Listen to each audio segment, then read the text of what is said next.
It began with a quiet flutter, a moment so brief I almost missed it. A falcon darted across the sky and landed on my small urban balcony.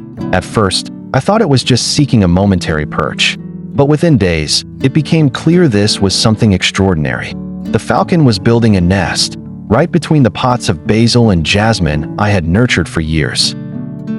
I watched in awe as the bird, sharp-eyed and purposeful, gathered twigs, leaves, and even bits of fabric to weave its humble nest.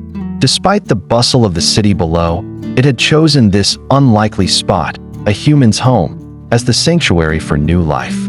Its presence brought a hushed reverence to the space. Mornings no longer began with the usual hum of traffic, but with the soft rustle of wings and the occasional sharp cry that echoed like a wild call from a forgotten world. Moved by the falcon's trust, I began leaving out small pieces of raw meat and a dish of water. It accepted them without hesitation, each feeding a silent pact of coexistence between two very different species. I found myself tiptoeing on the balcony, afraid to disturb the sacred stillness it brought. Then came a moment even more miraculous. The falcon laid eggs. I counted 3, nestled snugly within the makeshift nest.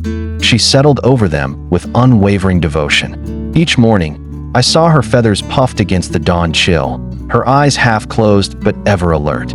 Days passed in quiet rhythm. I would sip my tea while she stood guard, a living statue of patience and purpose. Weeks later, as I opened the balcony door, a new sound greeted me, faint, high-pitched chirps. I leaned closer. Cracked eggshells littered the nest. 3 tiny beaks, trembling and blind, emerged from downy bodies. They huddled together, vulnerable and silent except for their feeble peeps. My heart swelled. I had not only witnessed life begin, I had become a quiet witness to the mysteries of motherhood in the wild. The falcon, once a visitor, was now a mother. Her movements became swift and deliberate. She flew out and returned with insects and small prey, carefully tearing pieces and feeding each chick in turn. I watched her with growing admiration. She was fierce, focused, and deeply tender. The chicks grew each day, stronger cries, brighter feathers. Life unfolded just feet from my kitchen.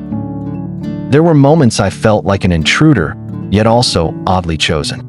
My balcony, a patch of concrete and terracotta, had become a nest of miracles. I began documenting each milestone, not just for memory, but as a tribute to nature's quiet persistence.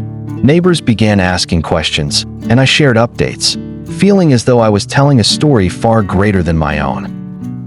Eventually, the chicks would fledge, taking tentative steps to the balcony rail, then launching clumsily into their first flights. But until then, I remained a silent companion to their journey. Nature often unfolds in places we least expect. For me, it happened just beyond my window, a falcon's faith in a human home, a shared space that gave birth to new life.